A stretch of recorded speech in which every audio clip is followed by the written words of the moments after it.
The emerald hues of St. Patrick's Day, typically a symbol of unity and joviality, were tainted this year by a storm of controversy, ignited by Meghan Markle's unannounced and, many claim, unwanted presence at a prominent local celebration. What should have been a festive occasion turned into a spectacle of audible boos and heckles, painting a stark picture of public sentiment towards the Duchess of Sussex.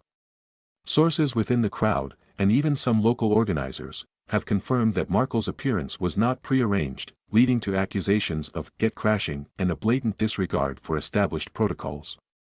The scene, captured by numerous onlookers and disseminated rapidly across social media, has reignited the simmering debate surrounding Markle's public image and her perceived entitlement.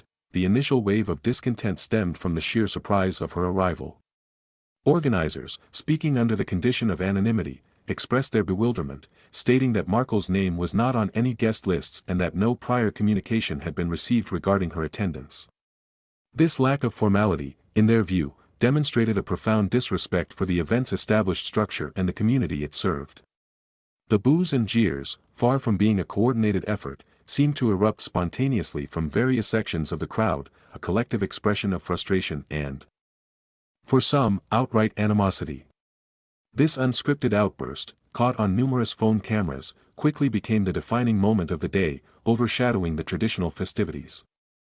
Claims that Markle's security detail, far exceeding the usual presence for such local events, disrupted the flow of the celebration and created an atmosphere of unease. Attendees reported feeling intimidated and restricted, unable to fully enjoy the festivities due to the imposing presence of the security personnel.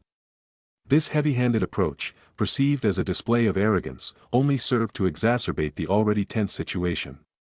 The contrast between the relaxed, community-focused spirit of St. Patrick's Day and the perceived intrusion of high-profile security created a palpable sense of dissonance. Moreover, the timing of Markle's appearance raised eyebrows. Many observers questioned the motivations behind her uninvited visit, suggesting that it was a calculated attempt to garner publicity and reclaim a sense of relevance. The timing of the event, coinciding with a period of relative quiet in the royal-related news cycle, led some to speculate that Markle was seeking to inject herself into the public consciousness, regardless of the potential for negative backlash. This theory gained traction amongst those who believe that Markle's actions are often driven by a desire for attention and control. The incident has also reignited the debate surrounding Markle's relationship with the British public and her perceived disconnect from traditional royal etiquette. Critics argue that her actions demonstrate a consistent pattern of disregard for established norms and a preference for self-promotion over public service. The boos and jeers, they contend, are a reflection of a growing disillusionment with Markle's perceived entitlement and her perceived lack of respect for British traditions.